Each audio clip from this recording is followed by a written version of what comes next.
would share a video with you. I'm not an expert at doing this, so I hope you'll bear with me.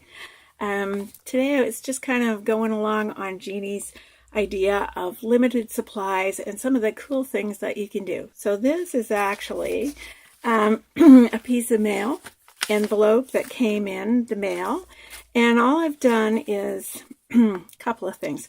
Fold it, add a spot, so you've got a top and this piece.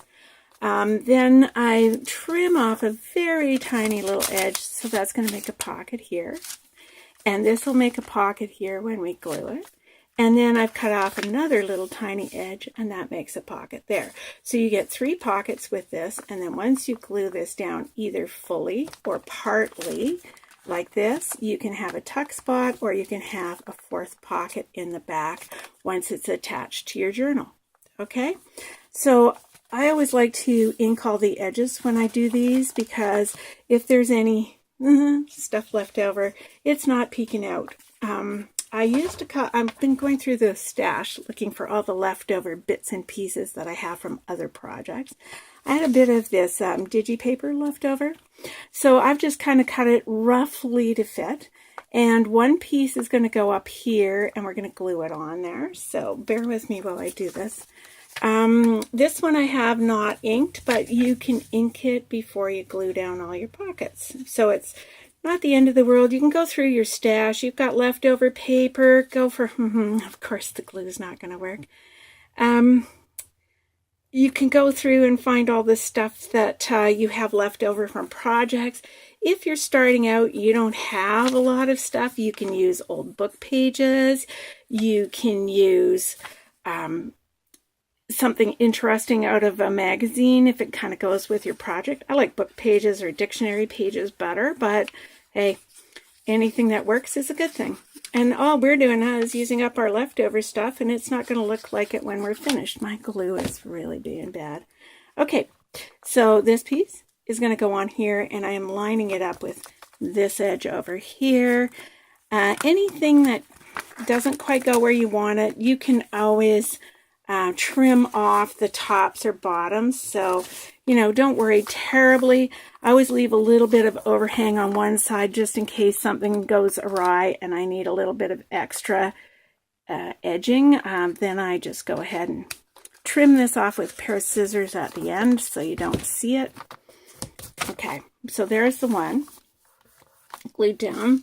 This one off the same page, and I just roll it over the back like that so that you don't have any edges.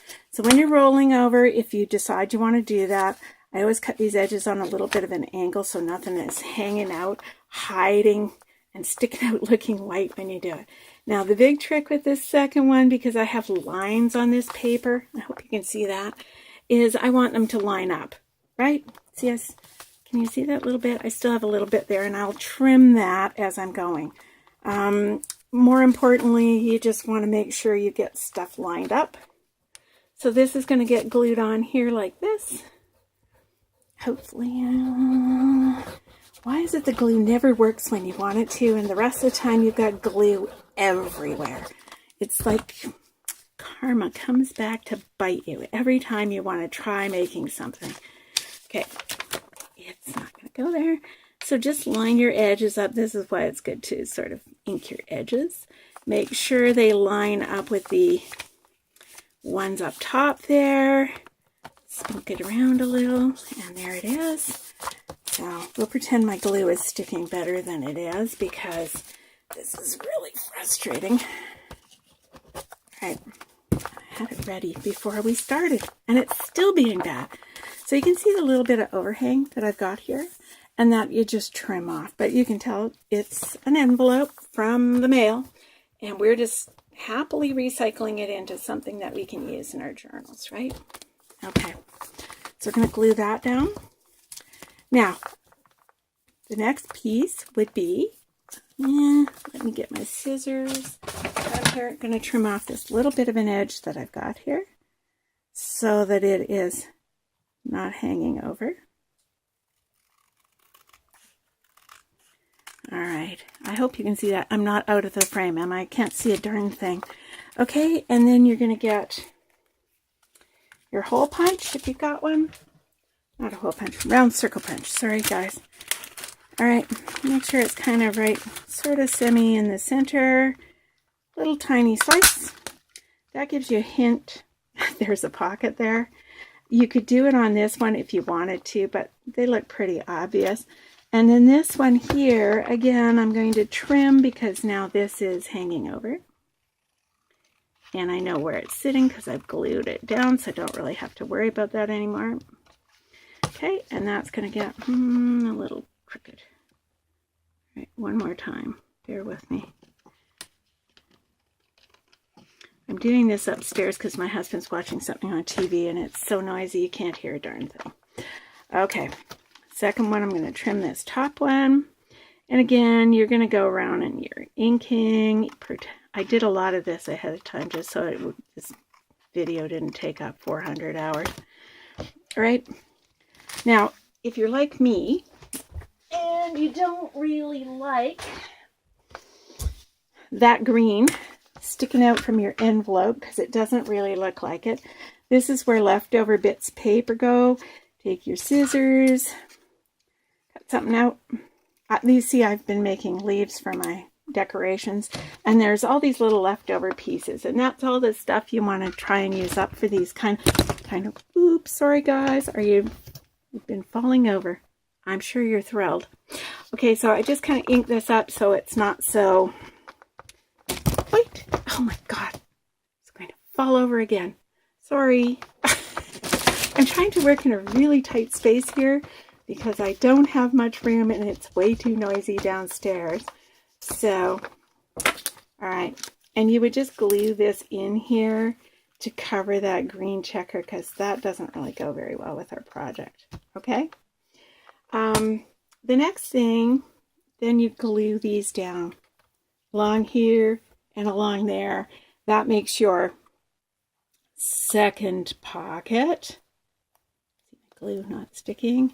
All right, now it's going to decide to work, I hope. The other thing I should mention about envelopes is before you start, you do want to make sure all the flaps are glued down, because if there's anything kind of loose, when you're putting tags in and out of these pockets, you could find yourself getting hung up on any loose flaps. So try to make sure everything is glued down well before you start. This is the tiniest little hair I took off of here. All right, so you have now, well, when it sticks, you have a pocket. Let me grab something here. You've got a pocket here. You've got a pocket here, right? You've got a little pocket in here that you can put something in. And when you get this all glued down into your journal, you have a pocket at the back here. So that makes 4. If you glue it here along the long edge and down this side, so it holds down, then you would have a tuck spot in the back for that 4th one. Okay? I'm hoping you can see this. All right. So then it would be a matter of decorating this to have it look kind of cool in your project. I'm on a really odd angle, but okay. So again, I've gone into leftover bits. I had some leftover music paper from an old book that's left over from some other project that I did. And I just tore some of that off and inked all the edges. Notice this. All right, and then this is going to go on my bottom pocket here. And I'll just trim this edge off so it lines up. Okay, and then magic of TV, guys. I have leftover bits and pieces. These were flower bits that were left over I found in a thrift store. They were kind of grubby. They're grubby white, and all I did was just ink them over with some Stays On claret colored that kind of went with the project that I'm going to use this in. And this is an old earring, and I clipped off the back, and I dulled down the bright shiny gold just a little bit. So I'm going to use that on my pocket to decorate it. This was a really beautiful bright gold trim that my friend Sherry gifted me. Thank you, Sherry, if you're watching. And this one, I'm just going to glue it on. And what I did was I just went across the front of it with, and pounced up and down with my ink dauber to put some brown StazOn ink on it. And that is just purely to dull down the gold a little bit so it's not quite so bright and shiny, because the project I'm working on is not really bright and shiny. And I love this because it's got lots of texture to it. Okay. Oopsie. Glue is not sticking well. It's been really wet here, so sometimes I have interesting things go on with the glue when it's really high humidity. All right. I'm hoping you can see that. Trying to get my glue to stick. All right. So there is another little piece to go on there. And then my flower that I have done, see, I flipped it over because I didn't want the black and white printing on it.